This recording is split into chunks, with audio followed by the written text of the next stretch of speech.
प्रभुतागे श्याल को बुद्धिदायक कन्या विक्रयो लोभार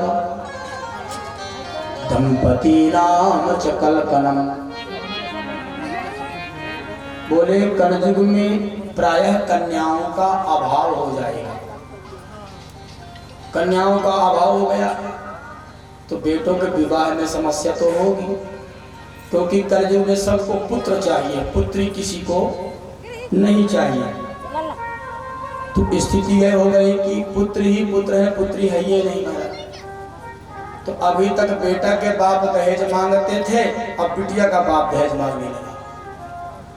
हाँ, ये कलयुग का प्रभाव है और ये होने लगा है, चालू है महाराज। हाँ, ये चालू है। जिस समाज में बेटियों का अभाव है, वह चाहे कोई भी समाज हो, चाहे ब्राह्मण हो, चाहे क्षत्रिय हो, चाहे वैश्य हो, चाहे शूद्र हो, दहेज लेने का मतलब क्या है? बेटी का बाप कहता है महाराज बिटिया तो दूंगा पर दहेज बिल्कुल नहीं दूंगा, सारी व्यवस्था लेकर के आना और बिटिया को ब्याह कर ले जाना। एक प्रकार से दहेज मांगना ही तो हुआ कि बिटिया को वस्त्र भी मैं नहीं दूंगा, जेवर भी बनाऊंगा नहीं, बारातियों की व्यवस्था भी करूंगा नहीं, सारी व्यवस्था आपकी रहेगी। बोलो वृंदावन बिहारी लाल की जय हो। कन्या विक्रयणो लोभार। बोले जो कन्या का पिता होगा वह बेटे के पिता से दहेज लेगा और अपनी तब कन्या का दान करेगा। बोले कि अभी तो लोग अपने बड़े भाइयों से सलाह लेते थे, कोई कार्य करेंगे तो बड़े भाई को सलाहकार बनाएंगे, भैया ये कार्य करना है, करूं कि ना करूं। लेकिन कलिकाल में लोग भाई से नहीं साले साहब को सलाहकार बनाएंगे, साले से सलाह लेंगे। और ब्रज की एक बड़ी सुंदर कहावत है, दीवार बिगाड़े आरो और समाज बिगाड़े सारो। आरो का मतलब होता है अरबा, अरबा समझते हैं ना, देहाती भाषा है, होशियाबाज की भाषा में उसे आलमारी कहने लगे। आज के लोग पढ़े लिखे लोग, पहले के कम पढ़े लिखे लोग अरबा कहते थे। चिमनी अरबा में रखी है, अब आलमारी में लैंप रखा है, तो भाषाएं चेंज हो गई, चीज वही। तो जिस दीवार में ज्यादा अलमारियां बनाते हैं वो दीवार क्या होती है? कमजोर हो जाती है। होती कि नहीं होती? तो दीवार बिगाड़े आरो और घर बिगाड़े सारो।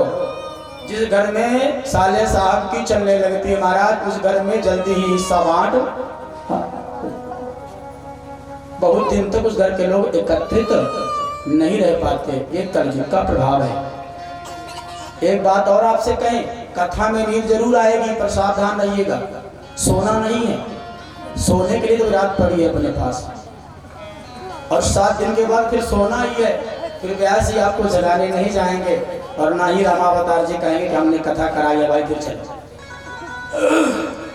पर सत्ताए का ये सौभाग्य हम सबको कथा श्रवण करने का मिला है, इसे हाथ से खोना नहीं है।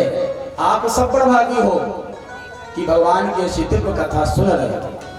और यहाँ तक कहा भगवान व्यास ने कि वक्ता से श्रेष्ठ तो श्रोता होता है।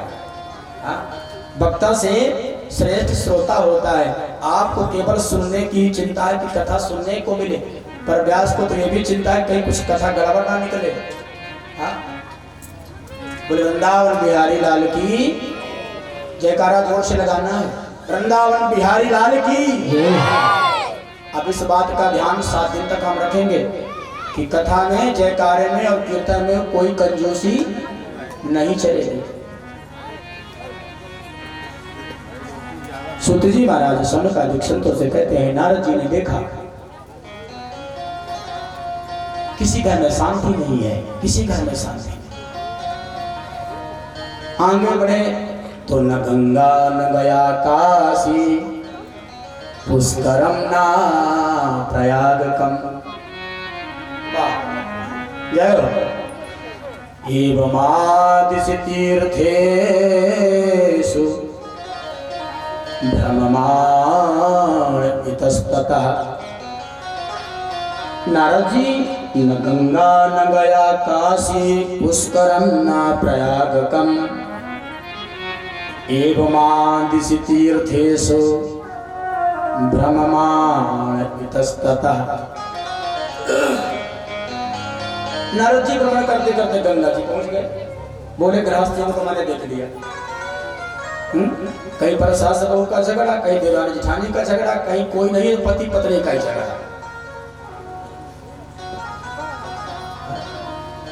कहीं शांति नहीं मिली। तो नारद जी बोले अब तीर्थ यात्रा करते हैं, शायद वहां शांति मिल जाए। हम इसलिए तीर्थ यात्रा में जाते हैं ना कि तीर्थ यात्रा में जाएंगे, भगवान का दर्शन करेंगे, संतों का की सेवा करेंगे, संतों के चरणों का जो मकरंद है उसे माथे पर चढ़ाएंगे, धूल को माथे पर लगाएंगे, कदाचित हमारा चित्त शांत हो जाए, हमारा मन शांत हो।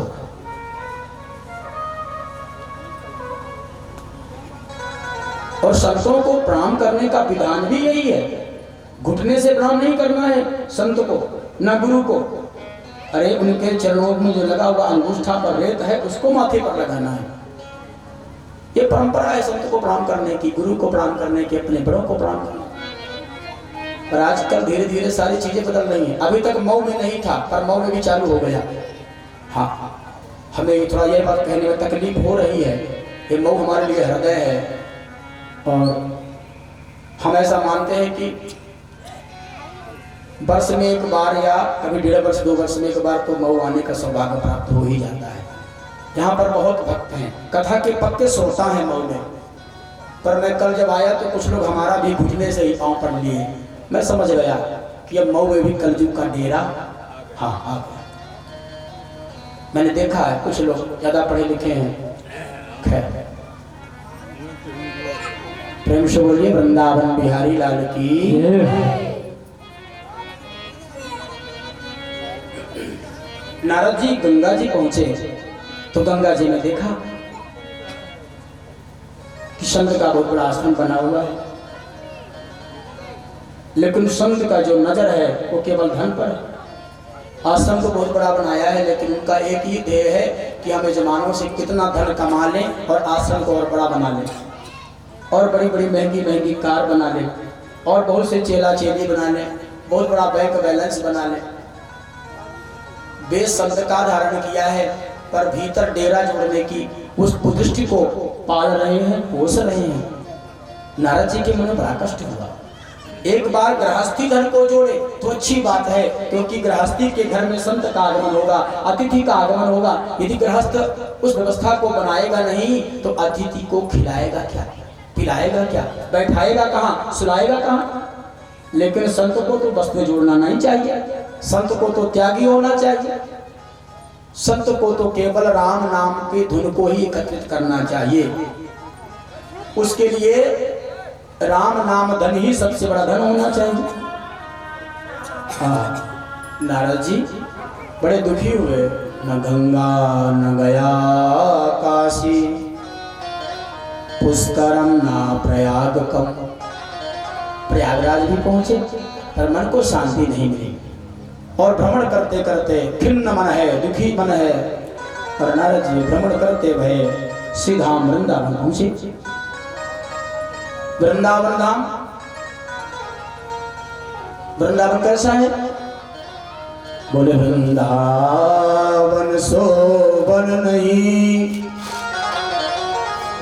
जहां भ्रमण करत गुंजार। राधा प्यारी लाडली नटवर नंद कुमार। ऐसे सीधा वृंदावन में नारद जी पहुंचे तो नारद जी ने देखा कि सरोवर है, तालाब। उस तालाब की घाट पर एक सुंदरी स्त्री बैठी है जो युवती है। सैकड़ों दासियां उस युवती की सेवा कर रही हैं, पंखा चल रही, कोई पैर दबा रहा। लेकिन उस युवती के निकट में 2 जर्जर पुरुष लेटे हुए हैं। नारद जी ने एक नजर उधर देखा पर ये तो संत है, आगे चलने लगे। और जैसे ही आगे बढ़े उस युवती ने नारद जी को रोका। उस युवती ने कहा कि भो भो साधो क्षणं तिष्ठा मच्चिंता मपिनाशया। एवमादिशितेर्थेषु ब्रह्माण इतस्ततः। उस युवती ने कहा, अरे अरे संत जी, साधु जी, तनिक देर ठहर जाइए। उस युवती ने कहा, भो भो साधो क्षणम तिष्ठ। अरे अरे संत जी, क्षण भर के लिए ठहर जाइए, अब विचार करना। उस युवती ने नारद जी को केवल क्षण भर ही ठहरने के लिए कहा। उसने नहीं कहा महाराज के 1-2 दिन ठहर जाओ, क्योंकि उस युवती को पता है कि संत का क्षण और अन्न का कण कभी बर्बाद नहीं करना चाहिए। तात स्वर्ग अब वर्ग सुख धैर्य तुला एक अंग, तुलनता ही सकल मिली जो सुख लब सत्य। लब का अर्थ क्षण से आप तुलना कर सकते हैं, एक क्षण माने एक लब। तो कह रहे हैं यदि संत का संग एक क्षण के लिए भी मिल जाए तो सांसारिक प्राणी का कल्याण हो जाता है। इसलिए संत के दर्शन मात्र से ही कल्याण हो, संत के क्षण मात्र के संसर्ग में कल्याण हो जाता है। ऐसा विचार कर उस युवती ने कहा, संत जी थोड़ी देर के लिए ठहर जाइए। नारद जी आकर के पूछा, क्या बात है, आप कौन हो, क्यों दुखी हो? उस युवती ने बताया, महाराज मैं साक्षात भक्ति हूँ। भगवान श्री हरि ने अपने हृदय से मुझे प्रकट किया है। ज्ञान और वैराग नाम के 2 पुत्र उन्होंने मुझे पुत्र के रूप में सौंपा था, लेकिन कालांतर में यत्र तत्र सर्वत्र भ्रमण करते हुए क्या हुआ, बोले हम और दोनों बेटा तीनों ही बूढ़ा बूढ़ी हो गए। बेटे बूढ़े हो गए, मैं बूढ़ी हो गई। उत्पन्ना द्रविणे साम वृद्धिं कर्णाटके गता, क्वचित् क्वचित् महाराष्ट्रे गुर्जरे यूनतांगता। उस भक्ति मैया ने कहा कि यत्र तत्र भ्रमण करते हुए दोनों बेटा और हम तीनों ही बूढ़ा बूढ़ी हो गए, लेकिन विचरण करते करते जब वृंदावन आए तो वृंदावनम पुनः प्राप्य नवीन स्वरूपणी जाता हम युवती सम्यक प्रेष्ठ रूपा तो सांप्रतम। उस देवी ने कहा, नारद जी जैसे ही हम वृंदावन आए तो वृंदावन आते ही हम वृद्धावस्था को त्याग करके नवयुवती बन गई, हम युवती हो गई, युवा हो गई। लेकिन वृंदावन आने पर भी ये मेरे दोनों बेटा बूढ़े के बूढ़े ही बने हैं। अब मेरे मन को सबसे बड़ी पीड़ा इस बात की है कि बेटों को जवान होना चाहिए, माता पिता को वृद्ध होना चाहिए, पर यहाँ तो उल्टा हो गया। माता जवान हो गई है और दोनों बेटा बूढ़े हो गए। यही हमारे दुख का सबसे बड़ा कारण है। नारद जी के मन में बड़ा कष्ट हुआ और नारद जी ने ज्ञान और वैराग के कान में लग करके वेद और वेदांत का, गीता का सैकड़ों बार पाठ किया। मुहुर्मुहुः अन्यान्य बार वेद वेदांत और गीता का पाठ नारद जी ने किया, लेकिन ज्ञान और वैराग की वह वृद्धावस्था दूर नहीं हुई।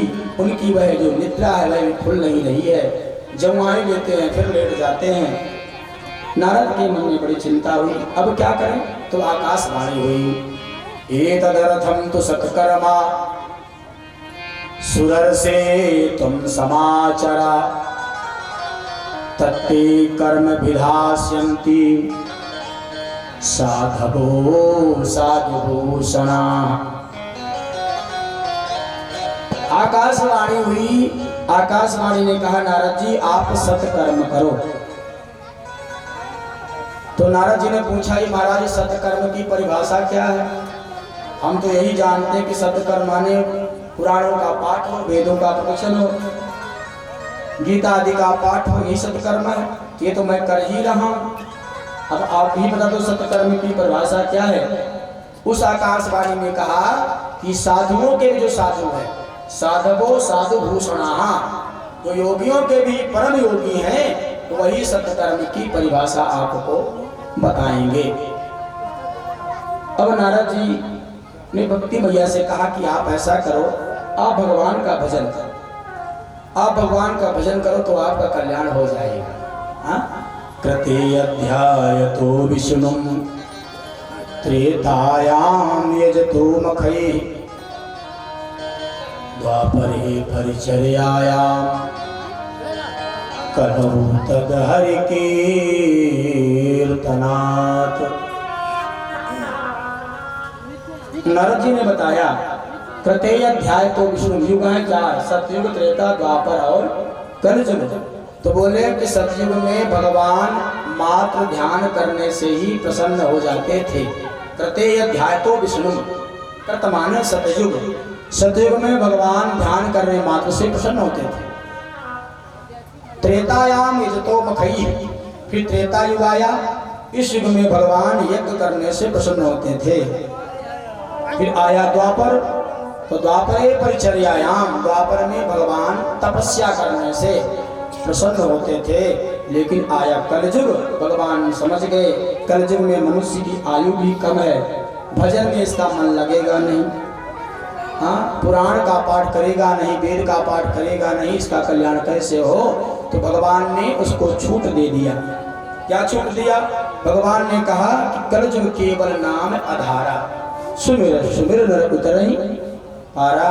बोले आप केवल हमारा नाम लेना, राम राम सीता राम, राधे राधे राधे श्याम, इतना केवल पुकारते रहना, इसी से आपका कल्याण हो जाएगा। नारद जी महाराज ने भक्ति मैया से भगवान के भजन करने का उपदेश किया। लेकिन भक्ति मैया ने कहा नारद जी अभी मैं अत्यंत दुख के सागर में डूब रही हूँ, इसलिए आपकी यह बात हमारी समझ में नहीं आ रही है, कृपया आप ही कोई उपचार करिए, कोई साधन करिए। अब नारद जी महाराज ने भक्ति मैया से कहा कि आप यहीं पर विराजो और मैं अब जा रहा हूँ, संतों की खोज करूंगा, योगियों की खोज करूंगा। नारद जी महाराज बड़े उदास हैं, बड़ा मन खिन्न है, चिंतित भी हैं। भ्रमण करते करते करते नारद जी पहुंचे बद्रीनाथ। बद्रीनाथ पहुंचे तो बद्रीनाथ में ब्रह्मा जी के चारों बेटा सनक, सनंदन, सनातन और सनक कुमार, चारों भैया बैठे हैं। देखने में ये केवल हमें 5 वर्ष के ही प्रतीत होते हैं, वस्तुतः इस सृष्टि में आदि में इनका जन्म हुआ है। जब कोई नहीं था तब इनका जन्म हुआ है। सृष्टि के सबसे अग्रज यही चारों भैया, पर देखने में 4 ही वर्ष के। नारद जी ने जाकर चारों भाइयों को प्रणाम किया। उन्होंने पूछा कि नारद जी कथम प्रविष्टा कथमागतेयम, आप कहाँ से आए हैं, कहाँ जा रहे हैं, और आपके दुख का कारण क्या है, आपका मन विक्षिप्त क्यों है, आप विक्षिप्त हो, आप उदास हो, निराश हो, और आपके उदासी का कारण क्या है। नारद जी ने कहा महाराज मैंने आज तक जीवन में ऐसी स्थिति परिस्थिति नहीं देखी जो आज भक्ति के ऊपर व्यतीत हो रही है। वृंदावन की उस सरोवर की तलहटी पर बैठी हुए भक्ति, जिनके दोनों बेटा ज्ञान और वैराग्य वृद्धावस्था को प्राप्त हो गए, इनकी वृद्धावस्था कैसे दूर हो, इसी चिंता से मैं चिंतित हूँ। आकाशवाणी ने कहा है सत्कर्म करो। हमने वेद वेदांत का, गीता का पाठ किया, पर आकाशवाणी ने कहा नहीं नहीं ये सत्कर्म नहीं है, सत्कर्म दूसरा है और उसकी परिभाषा संत बताएंगे। तो महाराज मैं उसी परिभाषा को खोज रहा हूँ, और यदि आपके पास उस परिभाषा का ज्ञान हो तो कृपया हमें अवगत कराइए। सनकादिक संत आनंदित हो गए, प्रसन्न हो गए और नारद जी से कहा नारद जी अब आपको चिंता करने की जरूरत नहीं है, आपकी रोग की दवा हमारे पास है। हाँ महाराज तो बताइए। उन सनकादिकों ने कहा कि भाग्योदयेन बहुजन्म समर्जितेन सत्संगमम चलते पुरुषो यदा अज्ञान हेतु कृत मोह मदांधकार नासं विधाय हितदोदयते विवेका शृणु नारद वक्ष्यामो विनम्राय विवेकिने। नारद जी, आप तो अपने आप में परम विवेकी और ज्ञानवान हो। और देखो, सत्कर्म कुछ और नहीं है, श्रीमद्भागवताला कहा सद्गीता सुखादिनी। ये सत्कर्म क्या है? बोले श्रीमद्भागवत महापुराण का प्रवचन ही सबसे बड़ा सत्कर्म है। तो नारद जी के मन में बड़ी चिंता हुई, यदि भागवत महापुराण ही सत्कर्म है तो भागवत में लिखा क्या? बोले भागवत में वेदों का, पुराणों का, गीता का सार ही तो लिखा है। तो भागवत में वही सब सार लिखे हुए हैं। और हमने गीता सुनाई, हमने वेद सुनाया, हमने वेदांत सुनाई, तो इनका कल्याण नहीं हुआ। तो केवल भागवत को सुनने से क्या हुआ? ये शंका नारद जी के मन में हुई। सनकादिकों से कहा तो सनकादिकों ने सुंदर उत्तर दिया, भैया ठीक है, मैंने आपकी बात माना, आपका तर्क सत्य है और तर्क संगत भी है, लेकिन ये बताओ कि यदि आपके मन में इच्छा हो कि आम का पेड़ लगा है, आम के डाली को तोड़ करके हम खाएं, चखें और स्वाद मिले आम का रस का, तो क्या संभव है? बोले नहीं। अरे आम की डाली को चबाएंगे तो दांत ही बाहर निकल आएंगे, पर स्वाद तो मिलेगा नहीं। बोले उसी प्रकार वेद वेदांत बोले वृक्ष हैं, वेद और वेदांत ये वृक्ष हैं, और इन्हीं का जो पका हुआ फल है उसी का नाम है श्रीमद्भागवत महापुराण। वेद और वेदांत क्या है? बोले कल्प वृक्ष है, उसी कल्प वृक्ष का जो पका हुआ फल है इसी का नाम है श्रीमद्भागवत महापुराण। इसलिए नारद जी अब आप चिंता न करें और इन ज्ञान वैराग के निमित्त आप श्रीमद्भागवत का प्रवचन करें, इसी से इनका कल्याण हो जाए। अब नारद जी ने कहा महाराज वो तो ठीक है, पर अब आप भी फक्कर और मैं भी फक्कर, मतलब आप भी सन्यासी और मैं भी सन्यासी, ना तो हमारे पास घर बार है ना आपके पास घर बार। अब भाई कथा हो तो कथा के लिए खर्चा प्रसाद भी तो चाहिए। हाँ, टेंट हो, बिछायत हो, सारी व्यवस्था, प्रसाद आदि की व्यवस्था हो, तब तो कथा में आनंद हो। सनकादिक संतों ने नारद जी से कहा, नारद जी चिंता ना करो, आप तो कथा का आयोजन करो। तो बोले महाराज जो ज्ञान और वैराग्य है वो तो महाराज वृंदावन में पड़े हुए हैं और आप बद्रीनाथ धाम में हो, तो कृपया उन्हीं के पास चलिए। सनकादिकों ने कहा नहीं, वृंदावन तो मैं नहीं जाऊंगा, हाँ एक काम कर लेता हूँ, कुछ दूर मैं चलता हूँ और कुछ दूर में उनको बुला लूंगा। अब बद्रीनाथ धाम से सनकादिक चले तो हरिद्वार तक आए। अब हरिद्वार बीच में है, हरिद्वार से जितनी दूरी हरिद्वार से बद्रीनाथ की है उतनी ही दूरी हरिद्वार से वृंदावन की है। तो हरिद्वार बीच में है, एक तरफ वृंदावन दूसरी तरफ बद्रीनाथ। सनकादिक, सनक, सनंदन, सनातन, सनत कुमार चारों भैया विराजमान हुए हैं। नारद जी श्रोता बन करके बैठे हैं। हरिद्वार में दिव्य कलकल निनादनी पतित पावनी भगवती माँ गंगा का वह तेज धार प्रवाह हो रहा है। सुंदर पट का बहुत विशाल काय वृक्ष है, जिस विशाल वृक्ष की छाया में हजारों हजार संत बैठ सकते हैं। सुंदर ठंडी ठंडी बालुका, वहां पर महाराज बिछायत की भी जरूरत नहीं है, और ऊपर जो है वृक्ष की डालियों से सुंदर जो छाया है तो टेंट की जरूरत भी नहीं है। सारी व्यवस्था भगवान ने कर दिया। नारद जी बन गए श्रोता और सनकादिक बन गए हैं वक्ता। बोले वृंदावन बिहारी लाल की जय हो।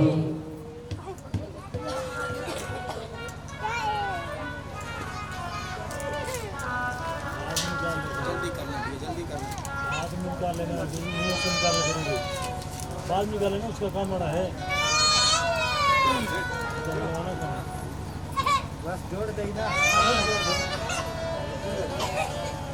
बोले वृंदावन बिहारी लाल की जय हो। सनकादिक कथा कह रहे हैं, नारद जी कथा श्रोता बनकर बैठे हैं। ज्ञान वैराग के निमित्त उनको आसन दिया गया कि आप आइए और कथा सुनिए। कथा आरंभ हुई तो सूत जी महाराज कहते हैं कि भृगुर वसिष्ठः च बनः शरद्वान् अरिष्टनेमिर्भृगुरङ्गिराश्च पराशरोगादिसुतोऽथ राम उतत्थ इंद्र प्रमदेन बाहो। कह रहे हैं वहां पर भृगुर वसिष्ठः चवनः शरद्वान् अरिष्टनेमिर भृगुरङ्गिराश्च पाराशरो गादिसुतोऽथ राम उतत्थ इंद्र प्रमदेन बाहो। बड़े बड़े संत, बड़े बड़े मुनि, महात्मा, भक्त, अमलात्मा, ज्ञानी जन जब उन्होंने सुना है कि महाराज सनकादिक कथा कहने वाले हैं, नारद जी श्रोता बनकर बैठे हैं, तो संतों ने निमंत्रण देने की प्रतीक्षा नहीं किया। तुलसी दल और निमंत्रण कार्ड की आने की प्रतीक्षा नहीं की। और भगवान की कथा में तो कभी भी इतना प्रतीक्षा नहीं करना चाहिए कि नहीं नहीं श्रीमान जी ने कार्ड तो घर में पहुंचाया है, कथा सुनने के लिए हमें अलग से बुलाया नहीं, चला जाऊंगा तो हमारी पदवी घट जाएगी। ऐसा कभी नहीं सोचना चाहिए। भगवान के कथा में, भगवान के भजन में, अनुष्ठान में, मंदिर में तो बिना बुलाए जाने से ही पुण्य की प्राप्ति होती है। यदि हम बुलाए पर आए तो हमने ऐसा क्या किया, हमारा फर्ज था क्योंकि कार्ड आया है। एहसान तो तब होता, पुण्य तो तब होता जब बिना बुलाए आते, कथा सुनते, कीर्तन करते, भजन करते, प्रसाद लेकर के जाते। यह था हमारा भजन। यदि हमने केवल कार्ड देने पर आए हैं, इसका मतलब हम कार्ड के कारण आए हैं, कथा के कारण नहीं आए हैं। वृंदावन बिहारी लाल की। बड़े बड़े संत मुनि महात्मा, इतना ही नहीं, शनकादिक कहते हैं कि जो नदियां हैं, जो पर्वत हैं, यक्ष हैं, किन्नर हैं, गंधर्व हैं, अप्सराएं हैं, ये भी रूप बदल करके स्त्री और पुरुष का रूप धारण करके कथा में आकर के बैठे। क्योंकि कथा का स्वभाव ही है कल्याण करना, कथा का प्रभाव ही है कल्याण करना। आकर लोग कथा सुन रहे हैं, नारद जी कथा सुन रहे हैं, कथा चल रही थी। आज कथा का तृतीय दिवस है।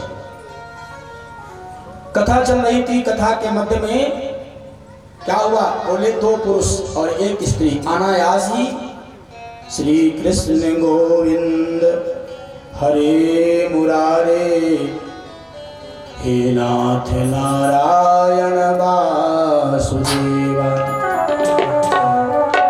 कह रहे हैं एक स्त्री और दो पुरुष नाथेति नामानि मोहर बदंती, श्री कृष्ण गोविंद हरे मुरारे नाथेति नामानि मोहर बदंती।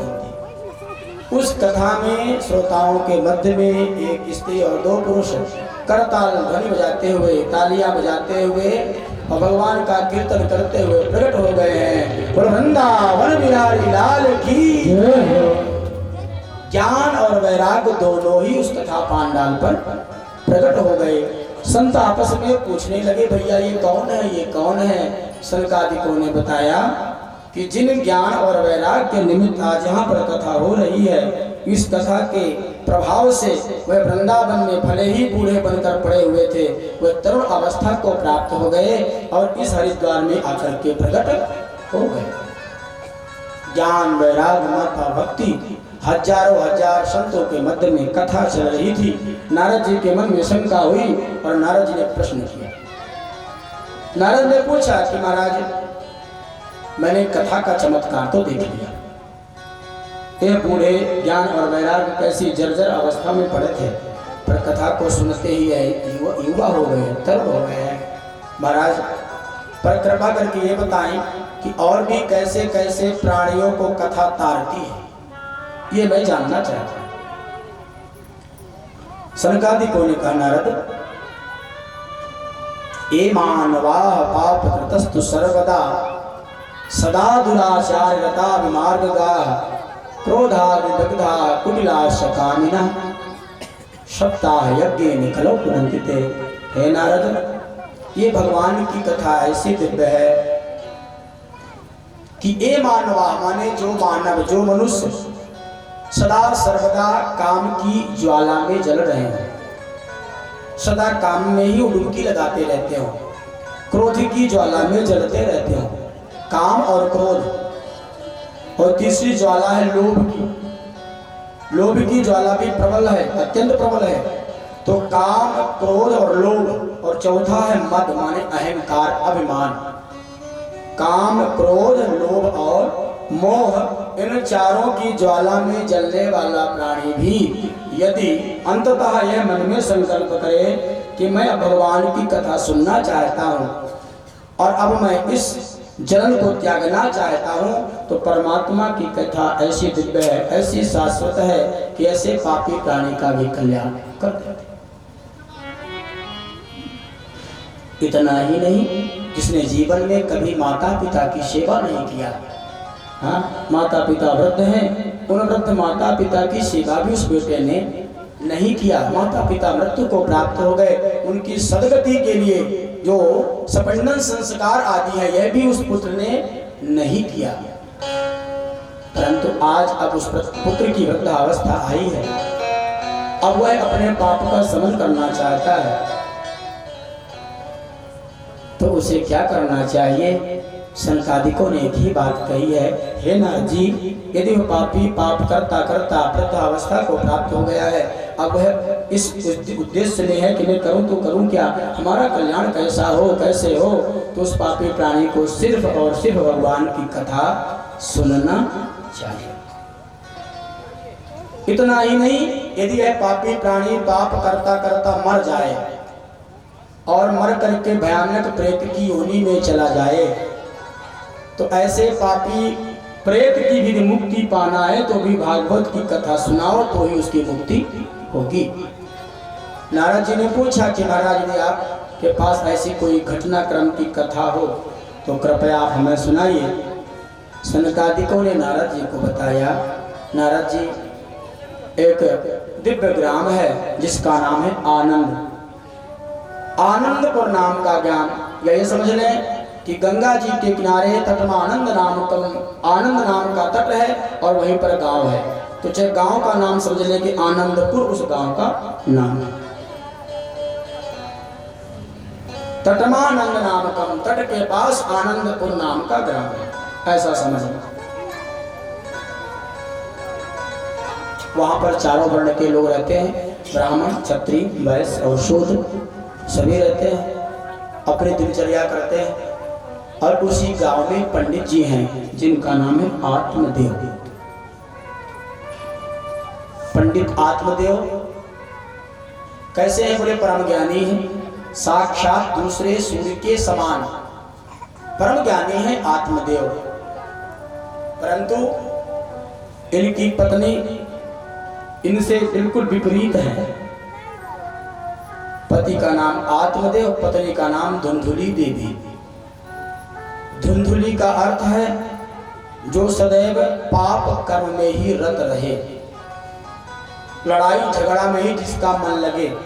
समाज में कुछ ऐसी कहीं कहीं हो जाता है कि माताएं बिना मतलब के एक दूसरे को, हाँ, तो बोले कि जिसका दिन भर गाली सुनने और गाली देने में मन लगे उसका नाम धुंधुली। बोलो वृंदावन बिहारी लाल की जय। जिसका मन गाली देने में और गाली सुनने में ही लगे उसी का नाम है धुंधुली। धुंध माने होता है धुआं, धुआं माने जहां कुछ कम दिखाई दे रहा हो, मतलब पाप। पाप जहां है उसी का नाम है धुंध। धुंधली अत्यंत पाप में रत रहती है, झूठ बोलना उसका स्वभाव है, क्रोध उसके नेचर में है। कभी बगल वाले से लड़ती, कभी सामने वाले से लड़ती। अब कोई ना मिलता लड़ने के लिए तो पति से ही लड़ पड़ती।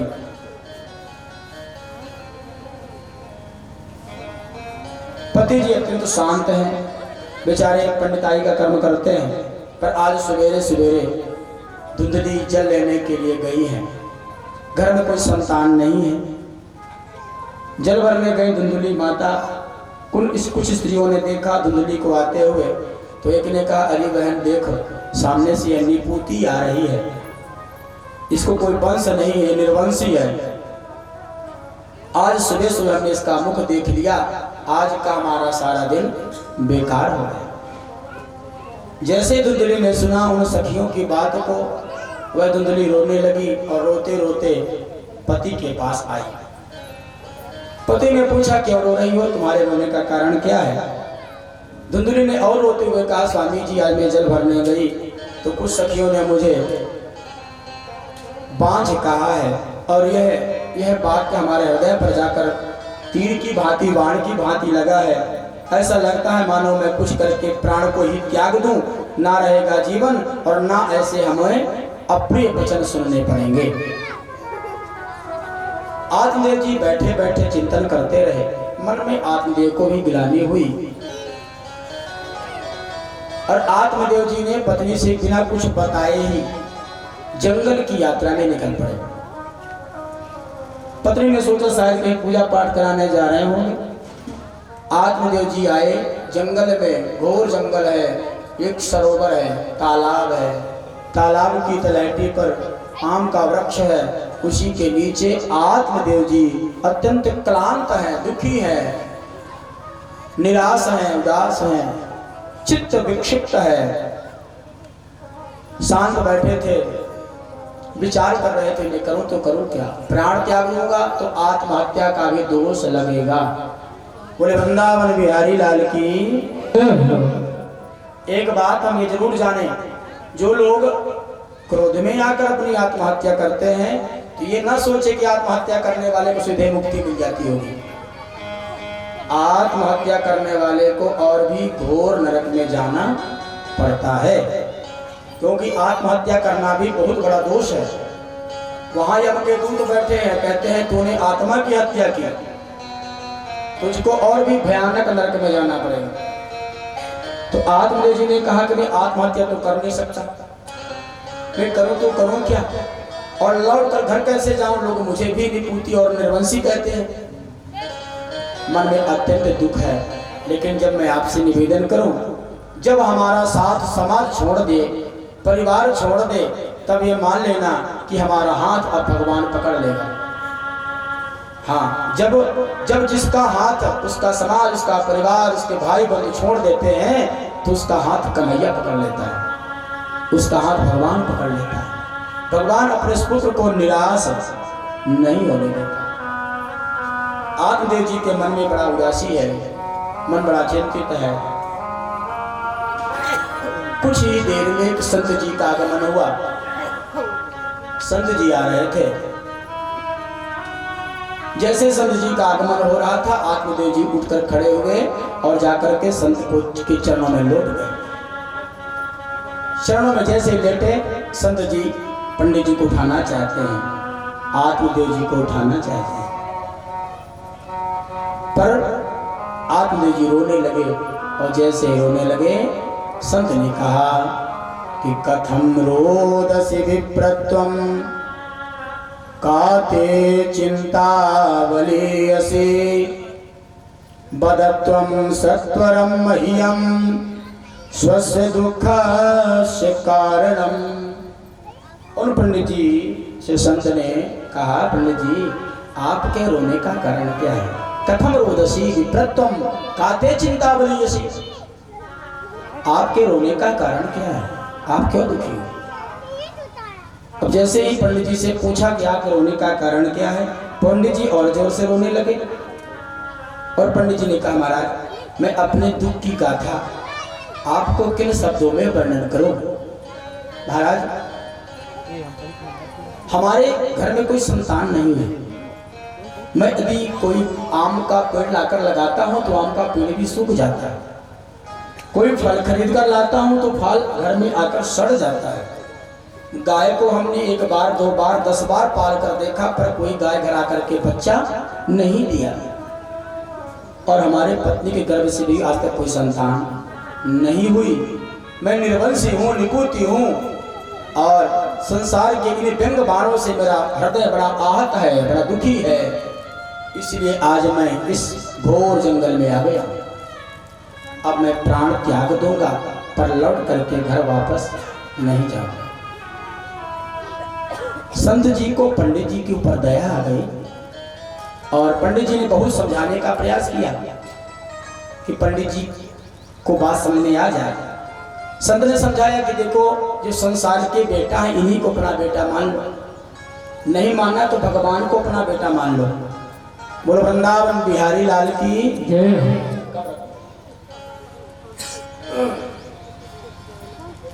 भगवान को अपना बेटा मानो।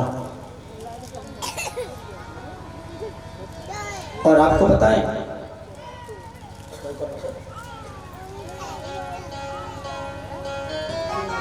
प्रयागराज की घटना है और ये सत्य घटना कोई कथा नहीं है। एक सेठ जी हैं, पर सेठ जी को कोई संतान नहीं है। उम्र कुछ ढलने लगी तो लोगों ने कहा कि आप तो नगर सेठ हैं, दूसरा विवाह कर लीजिए। सेठ ने कहा नहीं, यदि हमारे प्रारब्ध में पुत्र का सुख होता तो इसी पत्नी से हमें प्राप्त हो जाता। दूसरा विवाह करने का मतलब इस पत्नी का त्याग। इसके मन को पीड़ा होगी कि काश यदि मुझे संतान हुआ होता तो हमारा पति आज मुझे त्याग ना करता। इसलिए अब मुझे संतान हो अथवा ना हो, पर मैं इस पत्नी को त्याग कर दूसरी पत्नी से विवाह नहीं करूंगा। सेठ जी ने विवाह नहीं किया। कालांतर में वृद्धावस्था आई, व्यापार